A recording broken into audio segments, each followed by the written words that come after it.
up, everyone? Welcome back to the channel. This is Matt from Valley Buzzsaw, and in this week's video I'll show you how I built this super simple wooden workbench with locking casters. So the first step in any project should be to come up with a design. It doesn't necessarily need to be anything fancy, but at least you have to have your ideas out on paper so you have an idea what you're going to be assembling, especially when you need to go and acquire materials like we did in this project. Kind of looks plus or minus like a fifth grader drew it.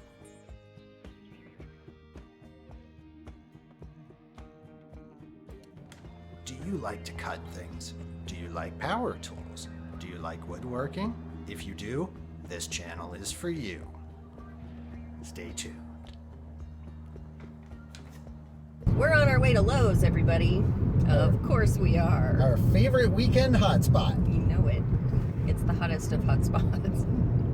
For us DIYers, we are off to go pick up some materials for, as you already know, because you've seen the title of this video and are this far into this video already, Matt's workbench project.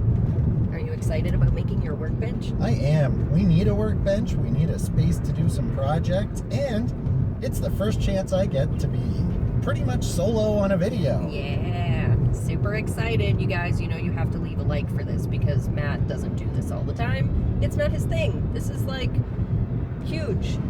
Huge! See? Thumbsing up. Yay.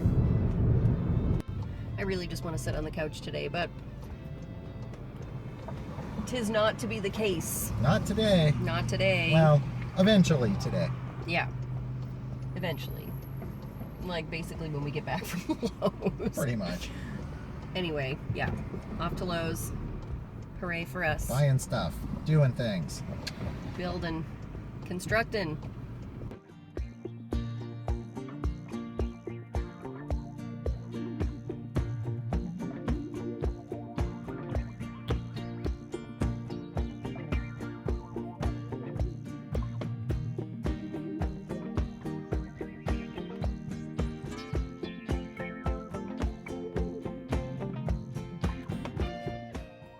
So I'm here in our garage, which for years has been predominantly a garage, but it's also the spot where we do our DIY projects. Unfortunately, we've never really had a very good location to set up a miter saw or do projects that are more at waist height. Generally, the miter saw has been set up on the floor, which is obviously not ideal. It's not super safe. It's not super comfortable. And additionally, it's just not the right location to do projects.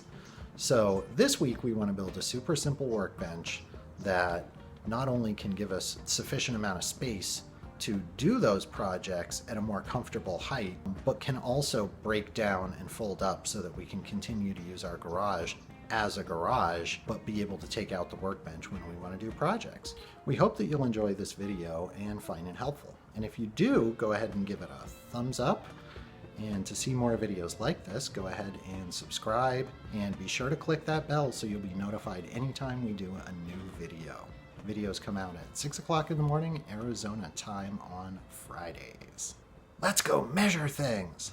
So before I begin doing the measuring and the cutting, I wanted to talk a little bit about lumber selection. So in this project, the most critical part of the project is going to be the top of the workbench.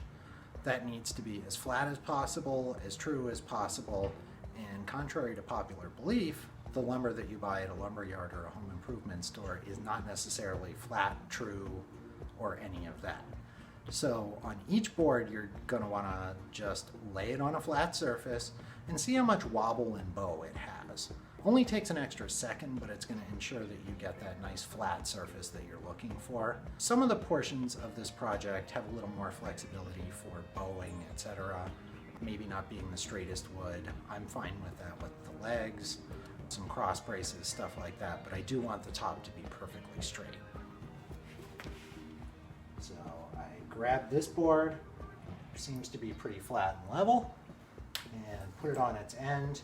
Doesn't have a lot of wobble to it, so this is going to be a good one for the top.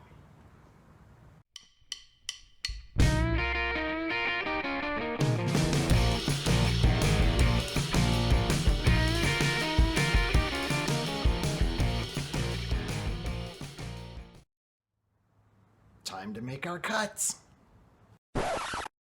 Functioning eyes are super cool, so make sure to wear these whenever you're using power tools.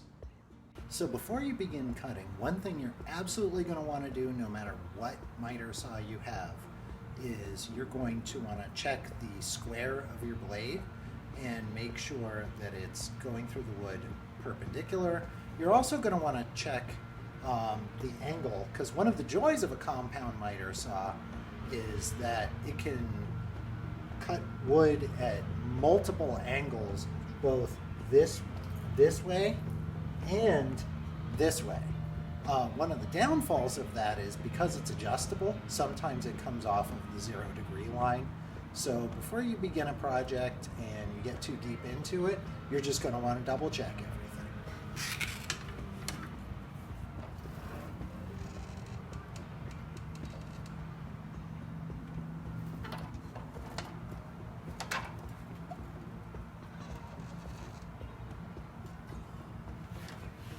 And we're good to go. And now you can see why this is uncomfortable and why we need a workbench.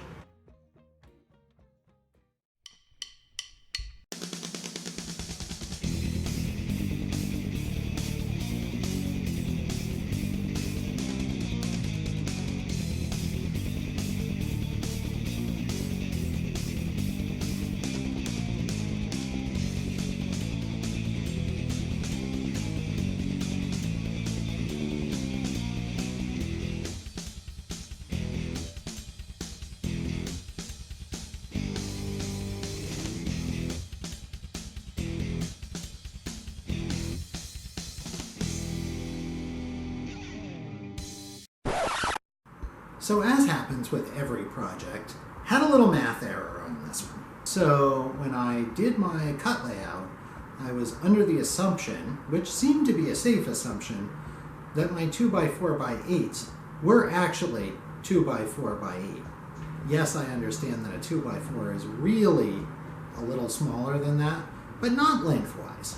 Unfortunately, what I didn't factor in is either in the past I've cut these 2x4s down a little bit, or when I bought them, which was several years ago, I bought short ones. As it turns out, these were only 92.5 inches long. So when I did my cut plan, I totally planned on getting 3 32 inches out of each 2x4. Well, as I discovered after I did the cuts, I had assumed that the last mathematically was 32 inches, because if the first is at 32, the second is at 64, logically the last one is 96 inches. Goes to prove one very important lesson. Logic does not exist in home improvement.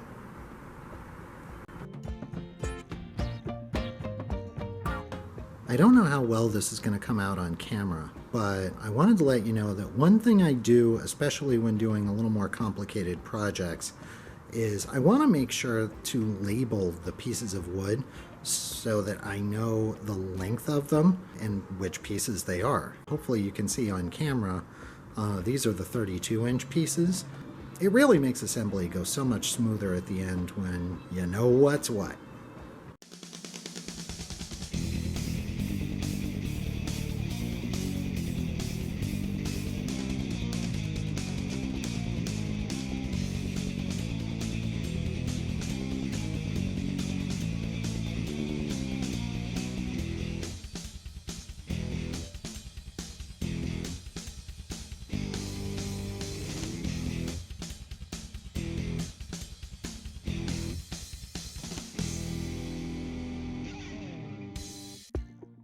Now all the materials have been cut and we are ready for dry fitting.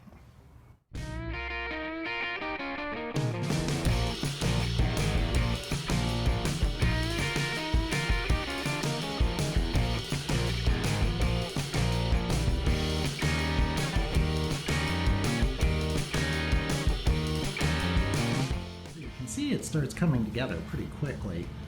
There's a little spacing work I need to do on the top, but otherwise, everything seems to fit according to plan. So to pre-drill, I'm using a drill bit that's just slightly smaller than the screw that I'm going to be putting in. Then I'm going to do a second drilling behind that with one that's just a little bit bigger than the screw head. That way the screws can countersink and it just looks nicer, it's cleaner, and a little bit stronger.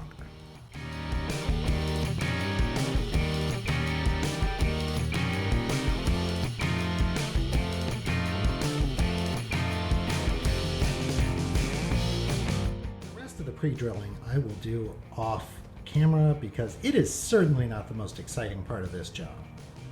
Check in a few.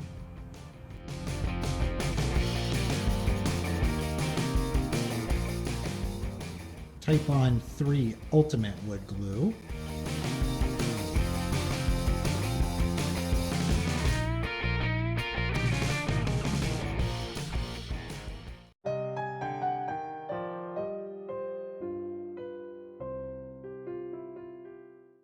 And of course, not everything goes to plan. Looks like I have run into a knot in the end of the 2x4, so I'm going to have to go at this kind of slow, and I will keep you up to speed in just a minute. Hopefully the rest of the screws go easier than that first couple.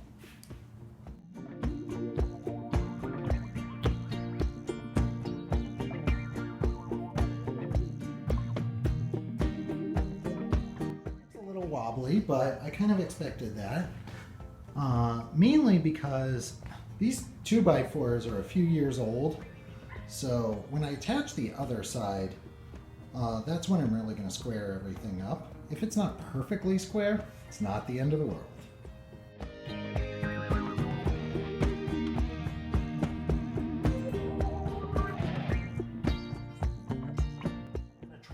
Just a little bit of a space between each board, just a microscopic space, about 1/8 of an inch, just for a little expansion contraction room. I'm going to try and set the overhang even as possible on the back and the front. To do that, I am going to place a 2x4 and try and even it up. If they don't exactly match front to back, that's perfectly fine for this application. Again, not fine furniture.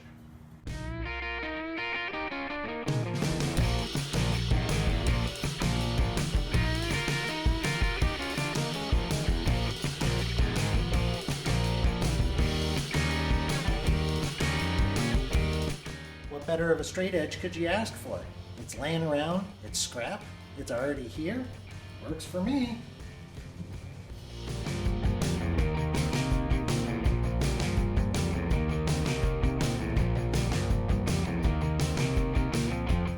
Let's face it, you don't want to see any more of me pre-drilling holes, right? Through the magic of video, I'm gonna flash forward to when all the pre-drilling is done and I'm already starting to screw the top in. So time for a little self-confession. In the last segment, I broke a rule, and it's an important one. Safety goggles. Even though I was only doing drilling and I was a healthy distance away, I was not wearing my safety goggles. So I'd like to keep my eyes, because they're quite nice. So because of that, safety first. So now that I'm donning my safety gear, I am ready to start screwing the top in and setting space between each board.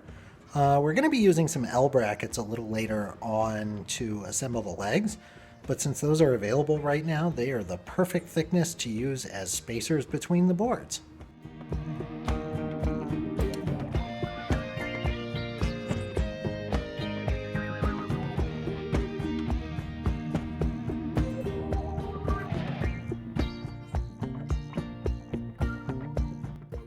Camera and finish this all up, and then after that we're ready to start building the legs.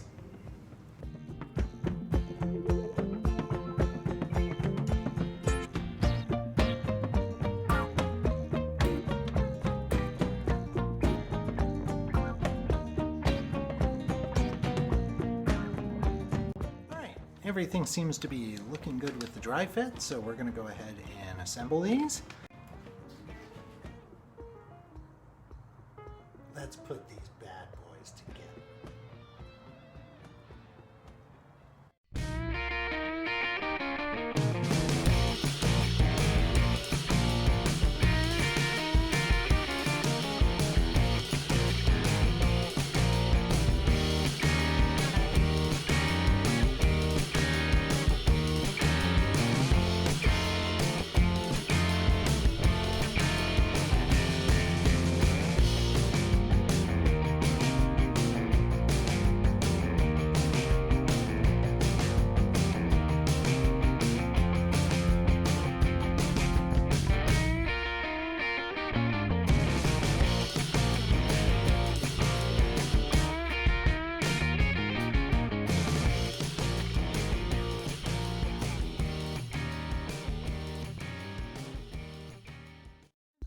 is to it. For the other leg, it's exactly the same steps, so I will take care of that one off camera. It's a good sturdy leg, hold a ton of weight. Almost looks like a window, so it's kind of decorative. All right, folks, so next step is we're gonna go ahead and put some locking casters on. It's gonna make moving the unit around a whole lot easier because it's dang heavy. So at this point, we're burning daylight and the mosquitoes have infiltrated the garage and I'm being eaten alive. So we're gonna go ahead and finish this up. The casters connect using 1 5/8 screws, but I do need washers to keep them held in. Fortunately, I had a whole pile of them.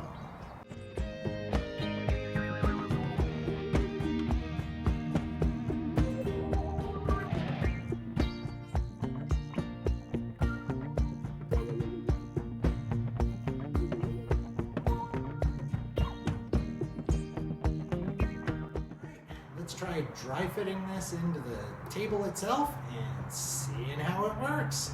Yay!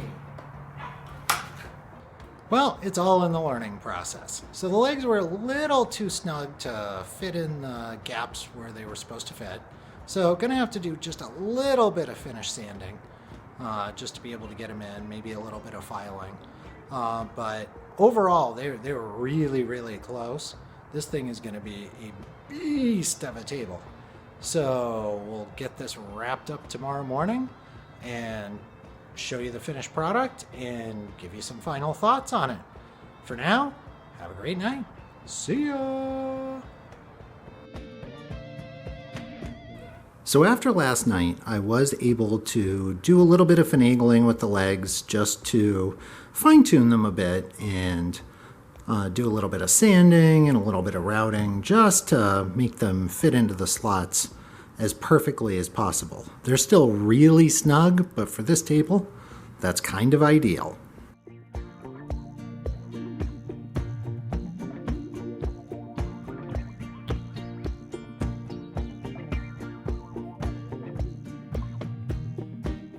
So a few first impressions on the table now that I have it upright. As a workbench, it's a huge working area. I can't imagine using up all the space on it currently with the projects that we're doing today. That doesn't mean in the future we wouldn't. A couple of other observations. Man, it's taller than I thought it was going to be. Comes up to definitely higher than waist height. Somewhere the math that I did not work out.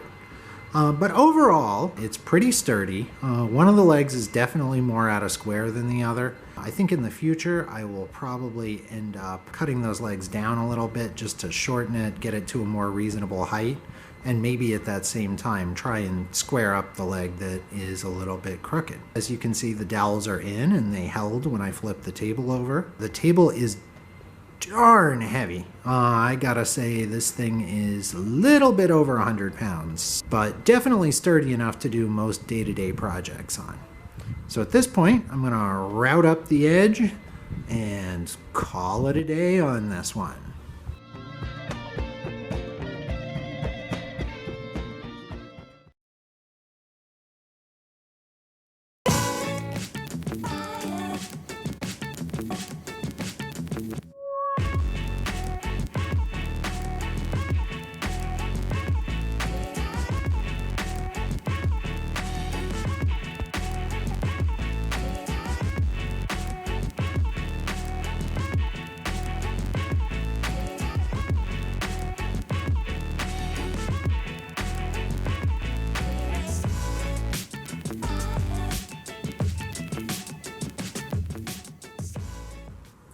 Few final thoughts before I break this thing down and put it away. Would I do this project again? Probably not, but that's only because now I have a workbench. Admittedly, I'm sitting right now and I feel like a kid at the kids' table. It's a little taller than I had hoped it was going to be, so I may address that in the future. Would I recommend this to you guys? Absolutely I would. When you are trying to put a workbench in your garage, the downside is you need it to stow in a very small space, especially if you use your garage for your cars. All in all, I'm extraordinarily happy with the bench. It's very secure. It rolls around super, super easy for being as heavy as it is. That's one of its downsides. It's extremely heavy. I would guess the top is between 75 and 80 pounds, and each leg is probably 25 or 30. So by the time all is said and done, you're well over 100 pounds for the table. That's a little tough for most people to set up as just one person, but if, I don't know, you happen to have a significant other, such as Jen from Valley Buzzsaw, then setup should be no problem whatsoever. All in all, again, like I said, I'm super happy with it. Hopefully you guys will give it a shot, and thanks so much for watching. Don't forget to like the video, subscribe if you like what you've seen on the channel, and remember to hit that notification bell. See ya! And you know what I can do with all of this? Delete it out. Right. That's the beauty of No one filmmaking. needs this cut. Nope, I can hang on to this for myself. But see, now you just sang, so you know I'm using this in the outtakes. Of course you're going to use this in the outtakes. Hopefully that will work for you. And this cut did not work for me. So some different scenery for you guys this week. And there goes the chainsaw again. So a little different scenery this week. And there goes the chainsaw again. Let's have a little fireside chat, why don't we? So, I know this is relatable to every one of you, but if you're a YouTuber, have you ever been in your garage trying to film something? It's perfectly quiet. You're standing around. You're ready to film. You finally have the nerve to get it done. And the second you start talking, you hear the chainsaw. And then the second you stop talking and cut, the chainsaw stops. Kind of like now. Let's try this again. So a little different scenery for us. Really? This is awesome. I love it. Okay, bye-bye. She's right, this is tough.